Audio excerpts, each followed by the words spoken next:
बच्चों आज हम देखने वाले हैं डीएनए का द्विगुणन या फिर इसे बोलते हैं डीएनए प्रतिकृतियां। ठीक, तो इसकी इंग्लिश होती है डीएनए रेप्लिकेशन। ठीक, तो ये एक छोटा सा टॉपिक है, आपके एग्जाम में बहुत पूछा जाता है। जो टॉपिक है ये वंशागति का आणविक आधार वाले चैप्टर से लिया गया है। छोटा सा आंसर है, 2 से 3 नंबर, 3 नंबर में आपके एग्जाम में आ जाता है। ठीक, तो इसमें आपको क्या लिखना है, कैसे लिखना है वो देख लेते हैं। इसमें आपको लिखना होगा कि वाटसन एवं क्रिक ने बताया कि डीएनए एक द्विकुंडलीय संरचना है। यानी कि ये जो वाटसन और क्रिक वैज्ञानिक थे, इन्होंने सब सर्वप्रथम बताया था कि डीएनए द्विकुंडलीय मॉडल है। ठीक, इसकी खोज किसी और डीएनए की खोज किसी और ने की थी, लेकिन डीएनए की संरचना जो दी थी वो वाटसन और क्रिक नामक वैज्ञानिक ने दी थी। आगे दिया हुआ है कि जो दो पॉलीन्यूक्लियोटाइड श्रृंखलाओं से मिलकर बनी होती है। यानी कि ये जो श्रृंखला होती है दो पॉलीन्यूक्लियोटाइड श्रृंखलाओं से मिलकर बनी होती है। ये श्रृंखलाएं प्रति समांतर और एक दूसरे की पूरक होती हैं। ये जो श्रृंखलाएं होती हैं ये प्रति समांतर होती हैं और एक दूसरे की पूरक श्रृंखलाएं होती हैं।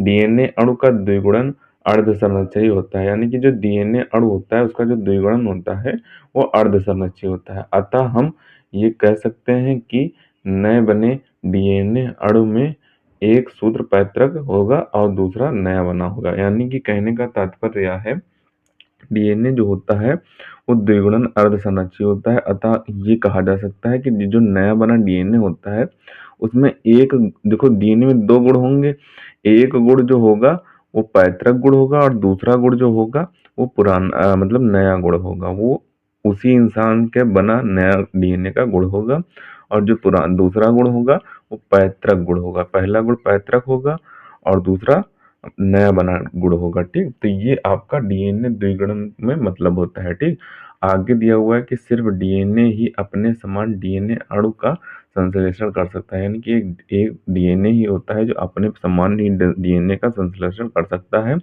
डीएनए की यही क्षमता डीएनए द्विगुणन या प्रतिकृतियां कहलाती है। यानी कि अपने समान अणु का संश्लेषण करने की जो क्षमता डीएनए में होती है, यही क्षमता जो होगी द्विगुणन कहलाएगी या फिर डीएनए प्रतिकृतियां कहलाएगी। ठीक, तो यही आपको परिभाषा अगर 1 या 2 नंबर में आ जाती है तो आपको लिख देना होगा कि सिर्फ डीएनए ही अपने समान डीएनए अणु का संश्लेषण कर सकता है। डीएनए की यही क्षमता डीएनए द्विगुणन या डीएनए प्रतिकृतियां कहलाती है। इतना आपको 1 नंबर में अगर आ जाए तो लिख देना है।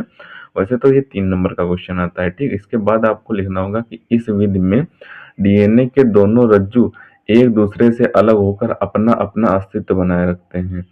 कहने का तात्पर्य यह है कि जो ये विधि होती है इसमें डीएनए के जो दो रज्जु होते हैं वो एक दूसरे से अलग होकर अपना अपना अस्तित्व यानी कि अपना अपना अस्तित्व जो होता है वो बनाए रखते हैं और प्रत्येक रज्जु कोशिका में अपने संपूरक रज्जुक बना लेता है। यानी कि प्रत्येक रज्जु कोशिका जो होती है वो अपना संपूरक रज्जुक बना लेती हैं। तो इतना आपको इस क्वेश्चन के आंसर में लिख देना है, आपको 3 नंबर मिल जाएंगे। ठीक, इतना आप अगर यहाँ से आप पैराग्राफ चेंज कर लेना तो आपका पूरा 1 से 1.5 पेज में आ जाएगा। ठीक, तो इतना आप अगर लिख देते हैं अपने एग्जाम में तो आपको 3 नंबर मिल जाएंगे। ठीक, तो इसका आप ऊपर से स्क्रीनशॉट कर लें। और ये मोस्ट इंपॉर्टेंट टॉपिक है, आपके एग्जाम में कई बार आया हुआ है, इस बार भी चांस रहेंगे कि आने के इसके। तो इसका ऊपर से सबसे पहले इतना एक पार्ट स्क्रीनशॉट करें, अब बचे हुए पार्ट का स्क्रीनशॉट करें, जिससे आपको अच्छे तरीके से और सही ढंग से तैयार कर लेना है। 1-2 बार पढ़ के रफ कॉपी में आप बिना देखे प्रैक्टिस करेंगे तो आपको अच्छे तरीके से तैयार हो जाएगा।